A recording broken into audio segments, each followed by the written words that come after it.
Hi students, speaking practice for today. So pause the video and try to say the first paragraph in English. Then run the video.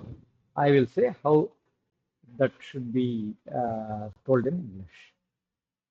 Okay, now I'm going to tell the first paragraph in English.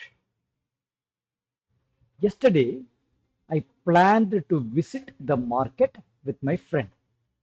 When I was waiting near the gate, my friend came. Now the next paragraph. We went around the market looking at the vegetables in the shops. சுற்றி அப்படிங்கறதுனால அரவுண்ட்ன்ற word use பண்ணிருக்கோம்.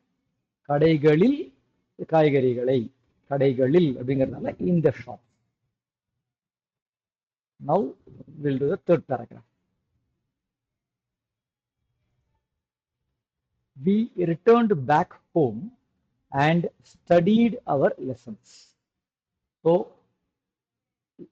நேத்தி வீடியோல படிக்கிறதுக்கு ரீடுன்னு சொன்னோம், but இங்க ஸ்டடின்னு use பண்றோம். So study இல்லை ரீடு எதுலாம் யூஸ் பண்ணால் ரீடு தான் லிட்டரலாக ஒரு புத்தகத்தை பார்த்து படிக்கிறது, ஒரு பாடத்தை படிக்கிறதுக்கு ஜென்ரலாக ஸ்டடியும் யூஸ் பண்ணுவோம்.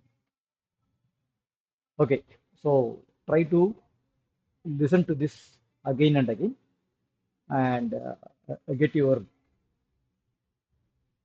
Speaking close to this. இது மட்டும் இதுதான் இப்படி தான் சொல்லணுன்ற இல்லை, இதையே இன்னும் கொஞ்சம் மாற்றி மாற்றி கூட இங்கிலீஷில் வேற மாதிரியும் சொல்லலாம் இந்த சென்டென்ஸை. ஆனால் இப்போதைக்கு இது வரா மாதிரி நீங்கள் ப்ராக்டிஸ் பண்ணி இது கிட்ட வரா மாதிரி பார்த்துக்கணும். இந்த வார்த்தைகள் இந்த ஸ்ட்ரக்சர் வரா மாதிரி நீங்கள் பார்த்துக்கங்க. போக போக we will see other ways, இன்னும் வேற எப்படிலாம் அதை சொல்லலாம் அப்படிங்கிறத அப்புறம் பார்க்கலாம். Until we meet in the next video, bye.